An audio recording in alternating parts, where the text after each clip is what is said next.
वंदे मातरम दोस्तों, स्वागत है आपका ग्रामीण कोचिंग के चैनल पे।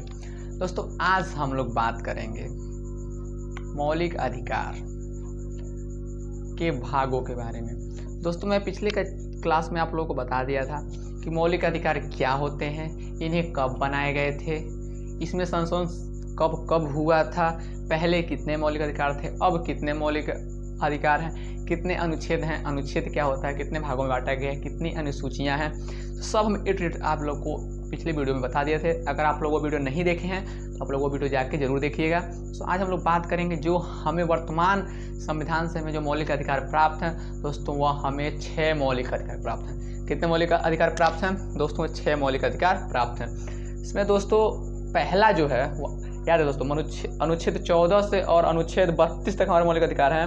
जो हमारा पहला मौलिक अधिकार है दोस्तों वह है समानता का अधिकार, राइट टू इक्वलिटी।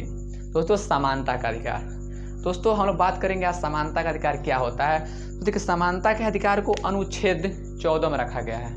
समानता के अधिकार को अनुच्छेद 14 में रखा गया और हमारे मौलिक अधिकार अनुच्छेद 14 से अनुच्छेद 32 तक हैं। दोस्तों देखिए समानता के अधिकार में कहा गया है कानून के समक्ष सब कोई व्यक्ति या सभी व्यक्ति, कोई भी व्यक्ति हो वह कानून के समक्ष बराबर होगा। देखो समानता का अधिकार क्या है? समानता का अधिकार कहा गया प्रत्येक व्यक्ति, भारत के प्रत्येक व्यक्ति के लिए समान नियम कानून रहेंगे, किसी से कोई भेदभाव नहीं किया जाएगा, उसके लिए समान नियम कानून तथा सबके लिए समान व्यवस्थाएं रहेंगी। दोस्तों तो 15 के जो क में कहा गया है, तो जो पहला है जो अनुच्छेद 14 में तो यह कहा गया है कानून के समक्ष सब लोग समान होंगे, सभी नागरिक समान होगा, सबको कानूनी संरक्षण का अधिकार होगा, किसी को रंग, नस्ल, गरीब, अमीर या जाति दोस्तों भेदभाव नहीं किया जाएगा। इसमें कोई किसी को भेदभाव नहीं किया जाएगा समानता का अधिकार में। तो कहने का मतलब है कोई व्यक्ति गरीब हो, कोई व्यक्ति अमीर हो, कोई व्यक्ति नस्ल हो, उसकी जाति अलग हो, काला हो, गोरा हो, भूरा हो, दोस्तों यहाँ पे किसी भी व्यक्ति को ऊपर की दर्जा नहीं दी जाएगी। सबको समान व्यक्ति, समान नियम कानून सब पे लागू होंगे, सबको कानूनी संरक्षण पाने का अधिकार होगा। दोस्तों बहुत अच्छी बात कही गई है कि कोई भी हो, इससे मतलब नहीं कि वो कितना गरीब है, कितना अमीर है, काला है, गोरा है, किस जाति का है, किस धर्म का है, उसका जन्म स्थान क्या है, दोस्तों इससे कोई मतलब नहीं है। अगर वह दोस्तों भारत का नागरिक है तो दोस्तों उसे समानता का अधिकार प्रदान किया जाएगा। यह हमारे संविधान का अनुच्छेद 14 कहता है कि प्रत्येक नागरिक को संविधान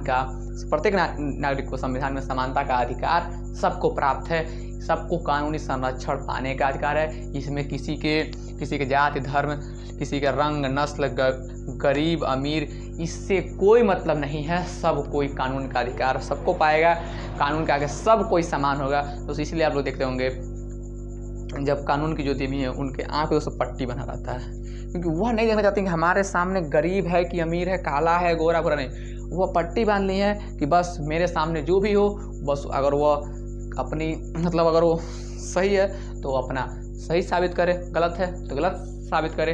हाँ, जो कानून उसके खिलाफ अधिकार दिया है, जो कानून नियम कानून है वह उस पर लागू होंगे। उससे मतलब नहीं है कि वह गरीब है कि अमीर है। लेकिन दोस्तों आजकल भ्रष्टाचार बहुत बढ़ गया है। तो आजकल दोस्तों गरीब लोगों के लिए तो हमें संविधान अधिकार देता है, लेकिन दोस्तों अमीर लोगों के लिए संविधान हमें अधिकार देता है, लेकिन क्या किया जाए, कुछ लोग हैं जो उसको पालन नहीं करते हैं। दोस्तों अब वोट नहीं बोलते हैं, आजकल दोस्तों नोट बोलते हैं। वोट की भाषा दोस्तों पहले होती थी, आजकल दोस्तों नोटों की भाषा है। छोड़े दोस्तों इस बातों को, लेकिन इतना आप समझ होंगे। क्वेश्चन पूछ सकता है समानता का अधिकार हमारे मौलिक अधिकार में किस अनुच्छेद में है? तो दोस्तों अनुच्छेद 14 में है, और हम समानता का अधिकार अनुच्छेद 14 से 18 तक है। तो ये दोस्तों समानता दोस्तों 14 का अधिकार है। दोस्तों अनुच्छेद 14 में दोस्तों कहा गया है कि कानून के समक्ष समानता, कानून के समक्ष मतलब सब कोई बराबर होंगे। अनुच्छेद 14 में ही कहा गया है कि ये सब कोई बराबर होंगे। और दोस्तों समानता का अधिकार अनुच्छेद 14 से अनुच्छेद 18 तक है। दोस्तों इसमें कहा गया सभी नागरिक समान होगा, कानूनी संरक्षण पाने का अधिकार होगा, रंग, नस्ल, जाति, धर्म, अमीर, गरीब देखकर किसी के साथ भेदभाव नहीं किया जाएगा, सबको कानूनी संरक्षण पाने का अधिकार होगा। अब दोस्तों आते हैं अनुच्छेद 15 में, ये भी दोस्तों समानता का अधिकार है। ये दोस्तों उसका भाग 2 है। इसमें दोस्तों कहा गया भेदभाव की मनहानि और प्रतिरोध। इसमें दोस्तों सिंपल है, कहने मतलब है इस पर भेदभाव पर रोक लगाया है। ये दोस्तों अनुच्छेद 15 में क्वेश्चन अगर पूछ दे समानता का अधिकार कहाँ से कहाँ तक है, तो समानता का अधिकार अनुच्छेद 14 से अनुच्छेद 18 तक है। मौलिक अधिकार कहाँ से कहाँ तक है, तो मौलिक अधिकार अनुच्छेद 14 से अनुच्छेद 32 तक है। अनुच्छेद 14 में क्या कहा गया है, तो अनुच्छेद 14 में दोस्तों साफ साफ कहा गया है, अनुच्छेद 14 कानून के समझ समानता, मतलब कानून के समझ कोई भी व्यक्ति हो, अमीर हो गरीब हो, इसका मतलब नहीं है, कानून सबके लिए एक समान होगा। इसमें किसी जाति धर्म नस्ल को देखकर कोई भेदभाव नहीं किया जाएगा। इसमें जो कानून है सबके लिए समान होगा, सबको कानूनी संरक्षण पाने का अधिकार होगा। दोस्तों यह समानता का अधिकार। अब दोस्तों समानता का अधिकार दोस्तों जिसका भाग 2 है उसे दोस्तों कहते हैं भेदभाव की मनहानि। दोस्तों इसमें राज्य को कहा गया है, किसको, राज्य को।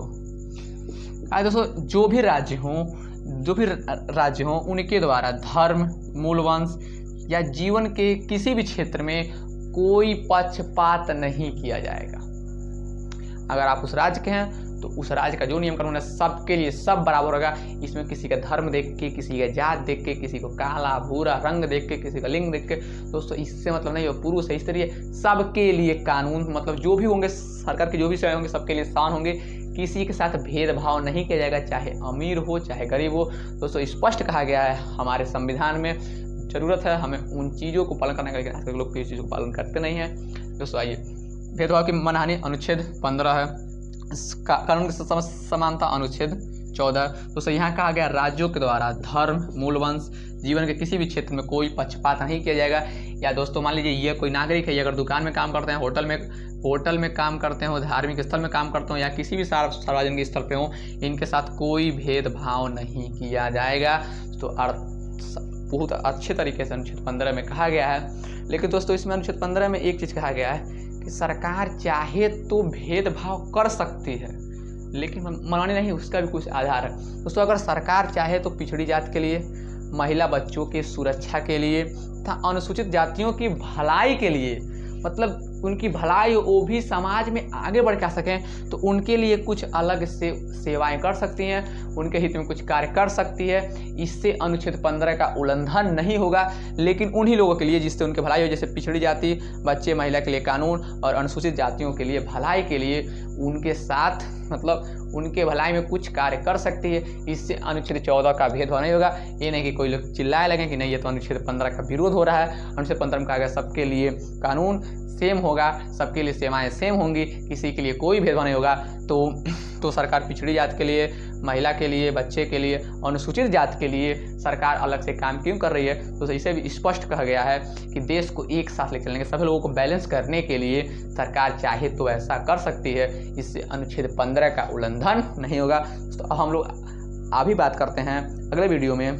दोस्तों अब हम अभी बात करते हैं कि अनुच्छेद, याद रखें दोस्तों जितना हम लोग पढ़े बस इतना समझिए आप लोग। हम लोग पढ़े समानता का अधिकार, राइट टू इक्वलिटी, अनुच्छेद 14 से 18 तक है।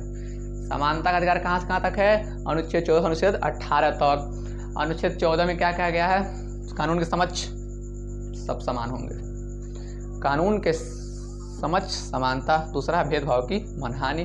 दोस्तों अनुच्छेद 15 में भेदभाव की मनहानि और अनुच्छेद 14 में कानून के समक्ष समानता। दोस्तों हम मिलेंगे अगले वीडियो में, तब हम लोग बात करेंगे अनुच्छेद 16, 17 और 18 के बारे में। तब तक दोस्तों जय हिंद, वंदे मातरम।